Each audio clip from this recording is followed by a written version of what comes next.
Steve Gamache here with another Chef Knives to Go quick look product video, and today we're looking at the Kohetsu HAP40 Gyuto 210mm knife.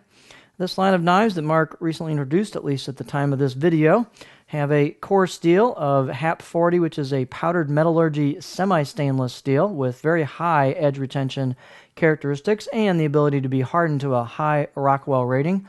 And they've done that here. The Rockwell rating is about 65 on these, quite hard.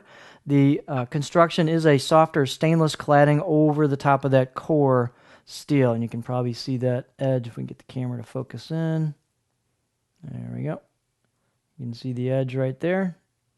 The weight on this is 6.6 ounces, 186 grams.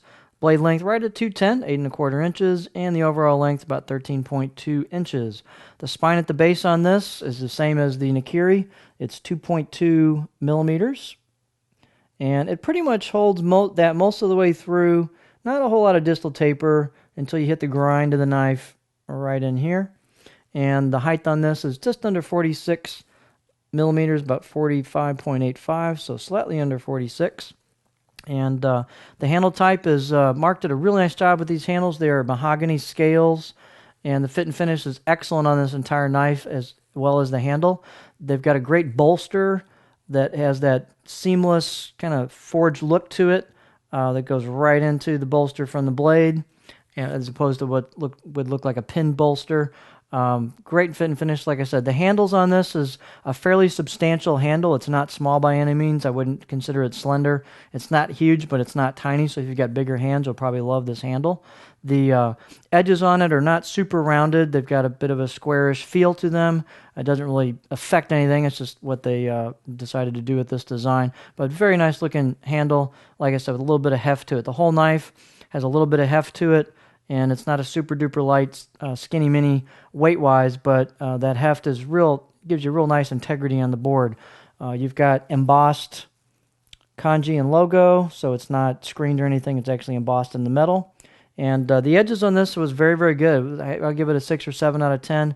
It was very sharp. It had some bite to it, and very nice edge out of the box.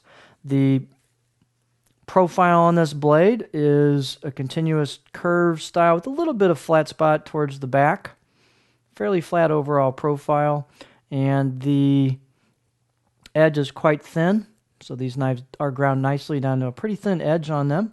Balance point on this is just right there just in front of the bolster. So it feels pretty good on a pinch grip or a Western style grip. The knife performs very, very well. It goes through ingredients quite well. It's a great all-around performer. It's a stiff knife, and like I said, it's got a little bit of heft to it. So the HAP40 steel gives you amazing edge retention. So if edge retention is a high priority for you, this might be a serious knife to look at. So there you have a real great offering that Mark has brought out, the Kohetsu HAP40 Gyuto 240mm knife.